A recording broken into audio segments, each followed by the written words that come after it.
Hi everyone, Alec Cartio here with Cartiology once again. Thank you for joining me on this little adventure I have here.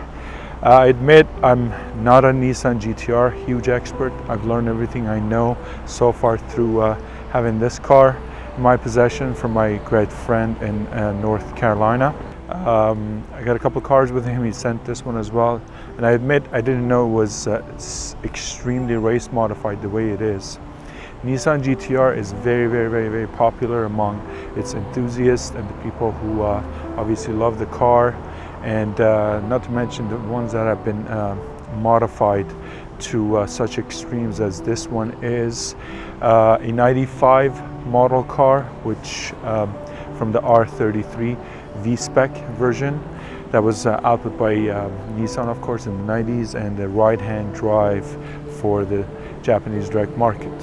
I'll be talking a little bit about the car for you, and I'm also going to bring my cheat sheet, which has the list of everything that was done to this incredibly amazing car, because it's a huge long list, and I'm going to go through some of the larger things on it, and I'll tell you more about this car and the race modification that was done to it.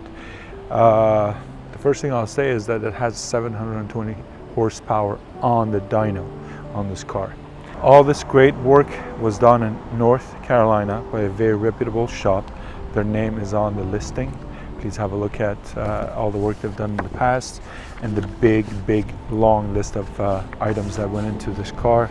But we're talking about Brain Crower 260 camshafts, Super Tech dual valve spring kits, Super Tech valve kits, 6 boost T4 manifold on a booster, Turbo Smart V60 Westgate, Precision Turbo Engineering 6466 Gen, intake system as an example, Hypertune V2 intake manifold with billet runners, tire blow off valve, custom 3 hot center intercooler piping, just to name a few things,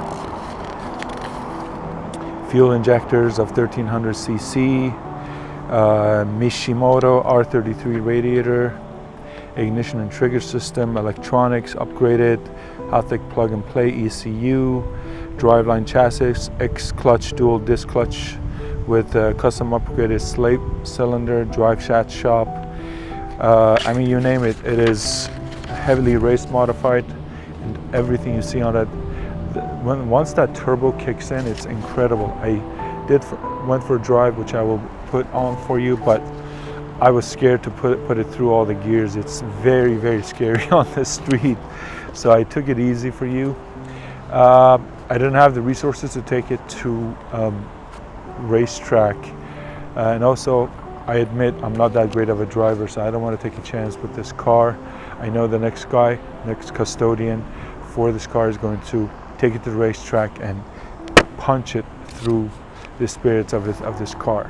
Where it's meant to be. It's meant to be on the racetrack. It's not made for street, even though it's street legal. I wish you all a great luck. Hopefully go to the next great custodian. It is a quirky type of a car, but it's beautiful. Everywhere I go, everybody gives me thumbs up or says, what an amazing car. It's fun to drive, but definitely not on the street. However, I encourage you to take it to track and get it through the gear and get those 720 horsepower out of the car. And as I was standing here, I messaged my great good friend and client a little bit more about the specifics of the car. I apologize about my cheat sheet, but I'm here to give you facts about this beauty, and I'm not pretending in any sort of way to be an expert. I'm an enthusiast, and I'm a trusted seller on BAT, so some of my good friends will send me these cars, and I've been babying this car for him for the past few months. There were a total of 805 Midnight Purple Series 1 cars produced. Series 1 production car started at VIN 101, so this is the 49th car because it's number 149. This car is the 12th production car painted in Midnight Purple. It is the second production V-Spec car in Midnight Purple. Total V-Spec cars were 4,096 for Series 1 in all colors, and a total of 1,561 V-Spec made in midnight blue of the entire production run of R33 GTR. So it makes it a rare car indeed, and made for track. My name is Alec Cartio, and to you I will send this right-hand drive R33, legally imported to the US, modified to the teeth for track and pure enjoyment. Have a wonderful day.